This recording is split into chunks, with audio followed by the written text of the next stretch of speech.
What are you talking about? That is a stripper rule.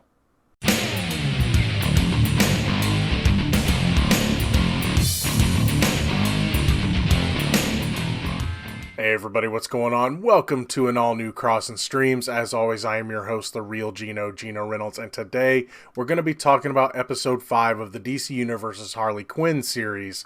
We last left off, Harley and Ivy have been kicked out of their apartment, so they're looking for a new lair.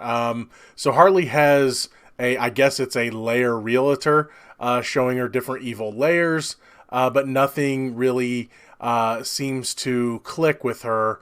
So the realtor is trying to figure out who is Harley Quinn, and Harley Quinn can't answer that question, and she can't answer it so poorly that her mind just kind of breaks. So it's up to the rest of the crew to go inside of Harley's mind, a very scary place, and fix Harley. This episode was pretty entertaining, if I do have to say so myself, because one thing I've always wondered about this show before it came out was it going to be like all in Harley's head? Well, now we have an episode that is all in Harley's head, and we can see some things about her growing up. We can see some things about her origin story, and that's kind of one of the big plot points of this, is part of her origin story where the Joker pushed her into the vat of chemicals is kind of glitching out. So they had to figure out what happened to that memory. Why can't she remember that memory as a whole? And so they go through a lot of different things in her mind, and there's different rules. There's one point where they're told if you die within her head, you die in real life. So, of course, that's kind of like Elm Street rules, as Clayface points out. There's a part where they're looking through the eyes of Harley, and he makes a comment about now it's John Malkovich rules. So I liked a lot of those little references. I am really enjoying Clayface on this show because he's just kind of a, just that serious actor, and he talks about a part that he played after he killed the actor and things like that. There's just many different parts like that I really enjoyed. We get to see just how messed up Harley was from the beginning. They show things from her growing up.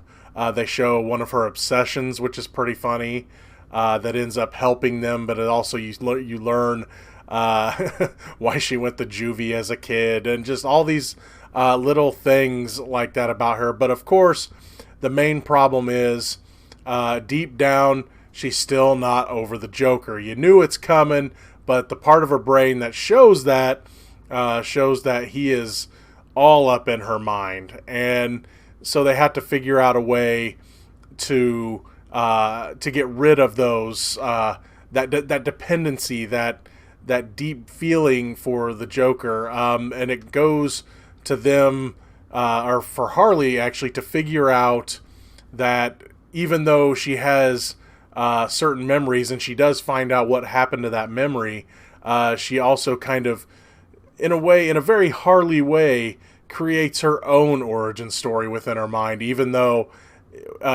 it wasn't all exactly the way it happened. For Harley, it's very real, and she kind of completes her own origin story memory. So yeah, this was a very entertaining episode.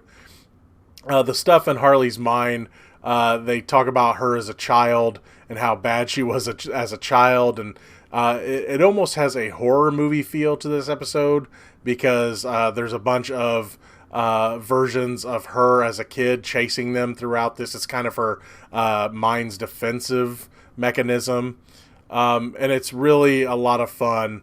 They make jokes about the Suicide Squad at the beginning. If you've seen pictures from this episode, they're all wearing Suicide Squad t-shirts. It's because Harley keeps saying, this group that keeps trying to get me to join them. And all the while this is going on, they have to stop the landlord from getting rid of their bodies, because they hadn't left the apartment yet, and they all kind of pass out when they go into Harley's brain. So they're all laying there, and the landlord thinks they're dead, and he's trying to sell the apartment. And it's pretty funny as well, because they're realizing, especially when, the landlord's going to try to burn their bodies, and when Clayface realizes that he's on fire in the real world, it makes for a very funny joke within Harley's brain. So yeah, this is a pretty fun episode. I really liked it. I wouldn't say it was as good as the last one, or as the last couple, but it was still very entertaining. The jokes were still, they're using the mature jokes in a smarter manner versus just throwing them out there. Which again, like I've made the reference many times, like Titans does, which I was not a fan of. This one's being really smart with the jokes, and as long as they're being smart with the jokes, I think this series is going to continue to grow on me. But that's all I really have to say about this episode. It's a fun episode. Again, until this season's over, I can't really tell you if this show would make it worth getting the DC Universe for, but I'm sure there's other ways that you can see these shows other than on the DC Universe eventually. But yeah, it was a pretty solid episode, and I enjoyed it. Again, as long as they keep the humor a little more intelligent, I'm going to keep enjoying this show. That's going to be all for this edition of Crossin Streams. If you like what you've heard here, please subscribe to the Real Geno YouTube channel. Like this video. If you have anything to say about the Harley Quinn series on the DC Universe, please feel free to leave a comment in the section below. Till next time, I'm your host, the Real Geno, Geno Reynolds. See you later, puddins.